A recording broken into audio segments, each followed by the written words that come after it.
আসলে সকালবেলা বের হলাম তো উদ্দেশ্য নিয়ে যে এখানে আমি সাধারণ শিক্ষা ক্যাডারে আছি।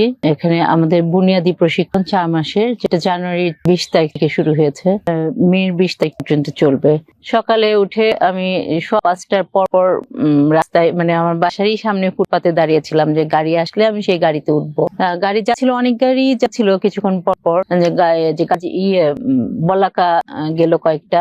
আমি তো গাজীপুর পরিবহনে সরাসরি আসলে আমি এখানেই গেটে নামতে পারি, এই জন্য গাজীপুর পরিবহনের অপেক্ষা করছিলাম। এর মধ্যে দেখলাম একটা সাদা কার আসলো, এসে একটু থামলো। একটা থামা দেখে একবার ভাবলাম কেউ উবার কল করলো কিনা, আবার ভাবলাম যে কি জানি কি, আবার ওটা থেমে আবার দেখি একটু চলা শুরু করলো।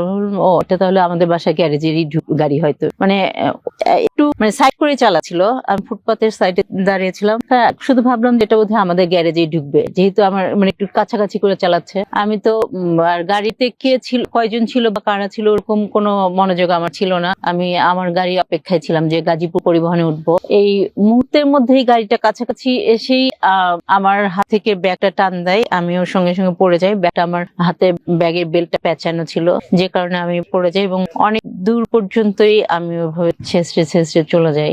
ওই মুহূর্তে আসলে মানে ফিলিংসটা আমি ঠিক বলতে পারবো না যে ওই মুহূর্তে কি ফিল করছিলাম। তারপরে উঠলাম যখন, এটা আসলে আমি একাই উঠলাম নাকি কেউ ধরে উঠালো সেটাও বলতে পারবো না। তারপরে উঠে এসে আমার শরীর কাঁপছিল, কিন্তু আমার কাছে যেহেতু ফোন, ব্যাগের মধ্যে আমার অনেক প্রয়োজনীয় জিনিস ছিল। আমার মোবাইল ফোনটা, যেখানে অনেক কিছু প্রয়োজনীয়, মানে এখানে ট্রেনিং সংক্রান্ত প্লাস আমার যাবতীয় তথ্য এখন সবাই মোবাইলেই রাখে, ওখানে মোবাইলের মধ্যে ছিল। তারপর আমার ব্যাংকের কার্ড গুলো ছিল, ড্রাইভিং লাইসেন্স ছিল, এগুলো সবকিছু মোবাইলেই ছিল। আর আমাকে যেহেতু এখানে পৌঁছতেই হবে, এই জন্য আমি আসার উদ্দেশ্যে যে আমাকে সময় মতো এখানে আসতে হবে সেটাই শুধু আমার মাথায় ছিল, যে সত্যি স্যারের ক্লাস এবং এখানে আসতেই হবে। এখানে ট্রেনিং সেন্টার মানেই হলো কঠিন নিয়মের মধ্যে আমাদের চলতে হয়, কিন্তু ইনফর্ম করলে সেটা সম্ভব হতো যে আমি আমার অবস্থাটা জানাতে, কিন্তু আমার কাছে কোনো ধরনের নাম্বার ছিল না কন্ট্যাক্ট করার মতো। এর জন্য আমি স্থানীয় যারা তখন বললো যে আপনি যেতে পারবেন না, আপনাকে একটা ট্রিটমেন্টের দরকার। আমি তখন টার্গেট ছিল যে আমি এখানে পৌঁছতে পারলে কর্তৃপক্ষ আমার ট্রিটমেন্টের ব্যবস্থা করে দিবে, কিন্তু আমার পৌঁছতে হবে।